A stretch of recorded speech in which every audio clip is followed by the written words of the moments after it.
Hey, Pretty Girl Gamer Squad, and welcome back or welcome to the Socially Awkward Podcast. This is your host, Becca Anne, and today we are talking about the art of small wins.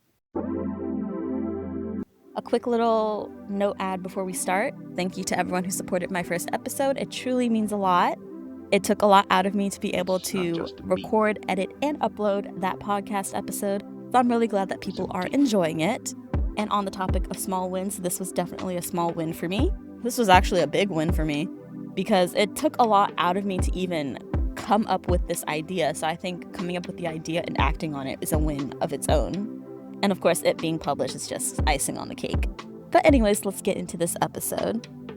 So for most people, when they talk about accomplishments, they're talking major milestones. This is graduating from college or high school, getting a new job, winning an award, hitting some huge life goal, getting engaged or married, having kids, getting an apartment or a house, getting a pet, things usually what people will consider to be a win. And while those moments are exciting and they deserve to be celebrated, they're not everyday events. Most of life happens in the quiet spaces between those big moments.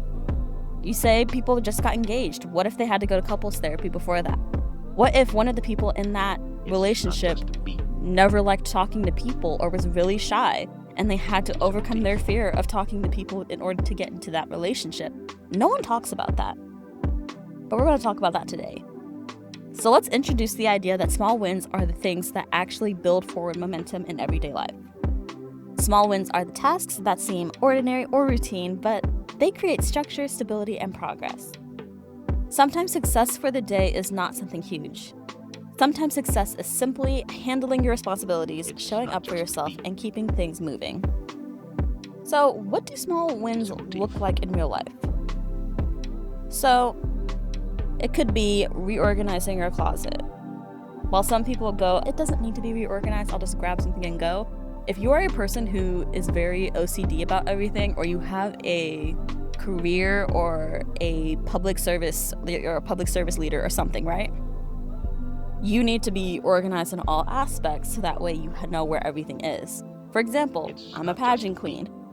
This is I'm going into my fourth pageant. I need my closet to be organized. I actually am really contemplating switching rooms with my mom at the moment because her room is a little bigger than mine. And it has more closet space and she don't got that many clothes for real. Let's be honest here. Mom, if you're listening to this, I love you, don't worry. But that's just something that comes to mind when I think of reorganizing and just getting myself together. Because as a pageant queen, like I said, everything has to be organized and in a certain place. Dress bags are cool and all, but they don't cut it sometimes. You need to have a rack or two just to be able to organize everything. Do I have racks? No. I have my dress bags. I guess I do have a clothing rack. I just looked over at my room. What was I saying? Welcome to Rebecca recording and blabbing for who knows how long. But that's the thing. Reorganizing your closet might not seem a big thing, but it can make your morning smoother. And when your clothes are organized, you spend less time digging through piles and more time actually getting ready. And trust me, as a person who likes to be organized and put together, this helps a lot. Another good example is meal prepping. And yes, I get it. That's what the fitness bros do in the, I'm all put together and I'm going to get all the at the gym and da. No one says that. That's just my opinion. It takes a little effort up front, but it makes the rest of the week easier. Instead of scrambling to figure out what to eat or, ordering food on DoorDash or Grubhub or Uber Eats, you would already have something prepared. And on top of that, it's healthier than other alternatives. And let's talk about other little actions that reduce stress later. So another thing we can do is going for a short walk. That can also be a small win. It can only be 10 or 20 minutes, but it gives you time to clear your head and step away from whatever you're doing earlier. Plus, it also helps to get your steps in. So to all my people out there who are fighting to be on top of my fitness goals, take a walk. Get your steps in. I'm sure you'd get a good 2-3K out of a 10-minute walk, 6K out of a 20-minute walk. You're getting your steps in, and that's a win. And even simple habits, making your bed or cleaning your workspace, can change the energy of your environment. When your surroundings are organized, it becomes easier to focus on the rest of your day. These things may not sound impressive on paper, but they create a sense of control over your daily routine. And guess what? Small win. All right. So moving on, we're also going to talk about experiences grocery shopping by yourself as a small win. It can be seen as independent. It can be seen as, I can finally do stuff by myself. I don't need to call my mom and ask her for $100. That's literally me. I have to... Look, I am so happy that my mom did not cut me off after I graduated high school, okay? So that's a small win in the sense, is that I know I can lean on her if need be. And what was I going with that? I said I could lean on her if need be and called that a small win. Probably because a lot of people are very egotistical. I think that's the word. Yeah, that's the word. And they don't know how to lean on other people or ask for help. So the fact that I still have my mom and I can ask her for help if need be is a small win. Because I'm getting over whatever ego I have and I'm allowing myself to be able to ask for help. Because not everyone asks for help. Yeah, we'll go there. We'll go with that. All right. So back to grocery shopping. For some people, that might sound extremely normal, but it is still a form of responsibility. Planning what you need, navigating the store, managing your budget, creating a list so you don't just grab anything and everything off of the shelf. I used to do that, trust me. Having a list beforehand helps so much, and bringing everything home is a small act of independence and a small win. So these tasks teach you how to manage your life in practical ways. There's also running errands, being organized, your personal responsibilities, and that stuff can go unnoticed, but nobody throws a party because you bought groceries or cleaned your room, right? But hey, you can, because it's a small win, and you deserve to celebrate your small wins. And talking about errands and organization, there are a lot of errands that I have that usually I ask my mom to help me with, but the past week I've been doing a lot of my errands on my own, and honestly I celebrate that because wow, I'm actually being an adult. I'm 25 and I'm actually being an adult now. Isn't that crazy? Wow, that's insane. But anyway, those everyday tasks are part of building a life that runs smoothly, and handling those responsibilities on your own is something worth recognizing. So another one to talk about is the time management win. Now going into this, I'm going to say this very bluntly. I am a procrastinator. Yes, I am a procrastinator. I wait till the last minute to do everything from getting out the door to get to class, to turning in an assignment, to honestly work sometimes, which is bad because I know my boss listens to this. Hey girl, what's up? That's a whole other thing. So one thing to talk about is the challenge of managing your time, especially when you rely on public transportation. Now, I take Metro. I'm from DC, born and raised. And the schedule, honestly, the Metro schedule is very out of whack.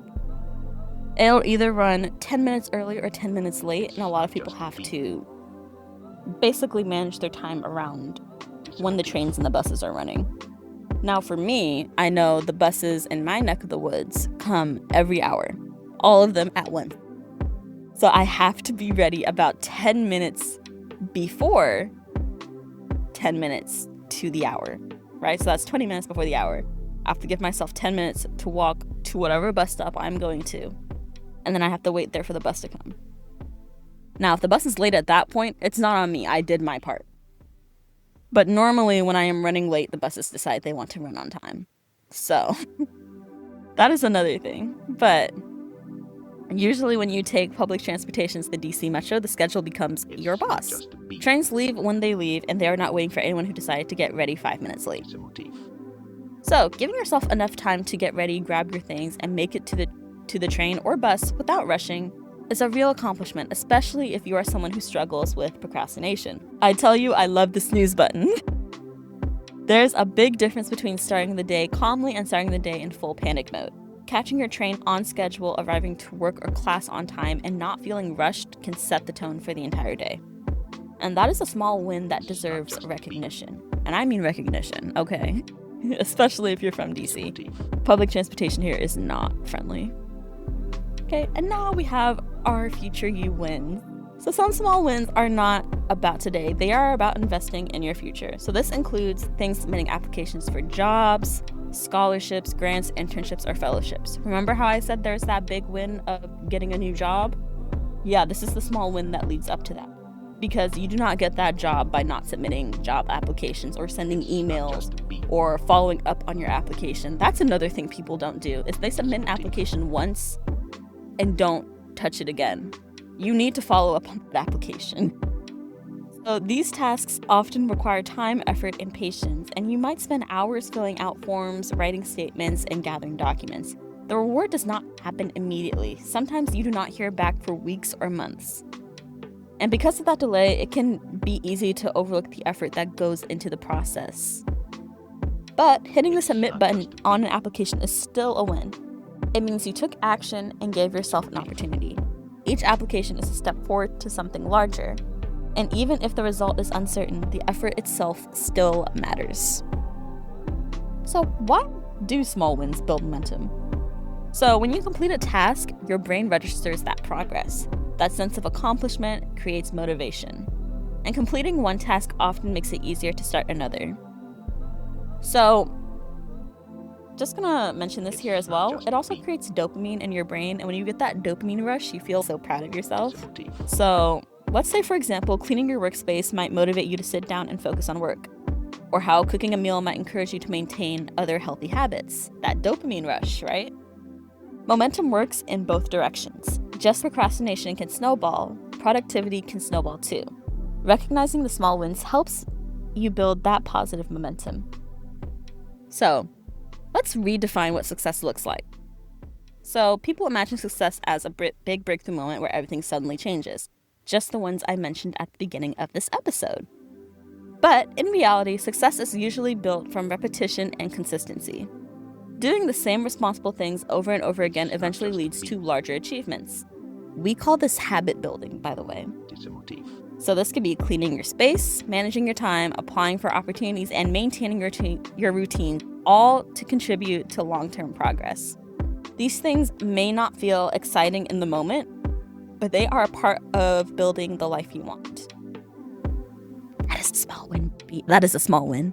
So, big accomplishments are important, but they are often the result of hundreds of smaller steps that happened beforehand. Recognizing those smaller steps can make life feel less overwhelming. Instead of waiting for a huge breakthrough moment to feel proud of yourself, you can acknowledge the everyday actions that keep you moving forward. A clean room, a finished application, a prepared meal, or catching the train on time might seem small things, but they represent effort and consistency. And over time, those small wins add up to something much bigger. So that is it for today's episode. Thank you guys so much for tuning in, and make sure you check me out on all of my other socials. For the podcast, it is Socially Awkward Pod or Socially Awkward _pod on TikTok, Instagram, Facebook, and YouTube. And of course, you can find me on all platforms at Becca Anne TV.